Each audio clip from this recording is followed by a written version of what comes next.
صاف ہوگا، دل کا صاف انسان. پہلی چیز جو فرمائی وہ کیا کہا؟ وہ التقی یعنی پرہیزگار ہوگا، اللہ کی نافرمانی سے بچنے والا ہوگا.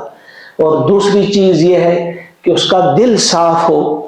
تیسری چیز جو فرمائی لا اثم فیہ، گناہ سے بچتا ہو، یعنی گناہ اس سے سرزد نہ ہوتا ہو، کبھی ہو گیا تو فوراً توبہ کر کے گناہ کو صاف کر دیتا ہے. لا اثم فیہ.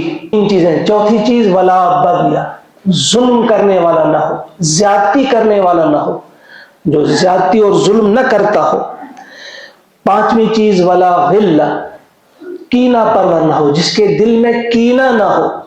ولا حسد، چھٹی چیز جس دل میں حسد نہ ہو. تو یہاں ٹھیک طرح سے آپ جان لیجئے کہ انسان کے دل کی پاکی اور پاکیزگی اس پر زور دیا گیا ہے کہ بہترین انسان وہی ہے جس کا دل صاف